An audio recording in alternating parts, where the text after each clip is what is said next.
Syllabus అనేది ఏ భాషా పదం నాన్న? సిలబస్ అనే ఆంగ్ల భాషా పదం ఏ భాషా పదం నుండి వచ్చింది? ఆధునిక సమాజంలో విద్యార్థి జీవించడానికి అవసరమైన విషయ పరిజ్ఞానాన్ని అందించే ప్రణాళిక ఏ ప్రణాళిక నాన్న? ఒక విద్యా సంవత్సరంలో భాగంగా విద్యార్థికి ఉపాధ్యాయుడు తరగతి గదిలో అందించే పాఠ్యాంశాల క్రమాన్ని ఏమని పిలుస్తారు నాన్న? కరికులం అనేది ఏ భాషా పదం? కెరీర్ అనేది ఏ భాషా పదం? లాటిన్ భాషలో కెరీర్ అంటే అర్థం ఏంటి?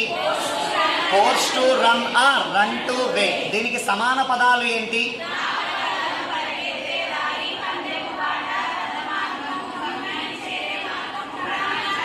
విద్యార్థికి అందించే వ్యాసక్తులన్నింటినీ కలిపి ఏమని పిలుస్తారు నాన్న?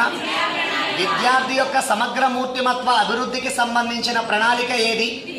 విద్యార్థికి అందించే పాఠ్యాంశాలు పాఠ్యేతర సహపాఠ్యేతర అంశాలను కలిపి ఏమని పిలుస్తారు? విద్యా ప్రణాళిక మరియు విషయ ప్రణాళిక మధ్య తేడాలలో పరిధి ఎక్కువ దేనికి? పరిధి తక్కువ దేనికి? విశాలమైనది ఏది? సంక్షిప్తమైనది ఏది?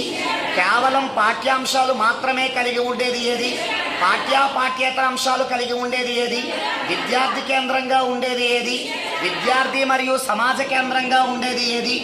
తరగతి గదిని బట్టి మారేది ఏది? తరగతి గదిని బట్టి మారనిది ఏది? పాఠశాల జీవితం మొత్తంగా దేన్ని పిలుస్తారు? తరగతి గది జీవితం మొత్తంగా దేన్ని పిలుస్తారు? ఆచరణాత్మక రూపంలో ఉండేది ఏది? సైద్ధాంతిక రూపంలో ఉండేది ఏది? విద్యార్థి యొక్క జ్ఞానాభివృద్ధికి సంబంధించిన ప్రణాళిక ఏది?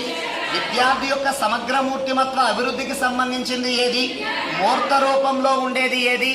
అమూర్త రూపంలో ఉండేది ఏది?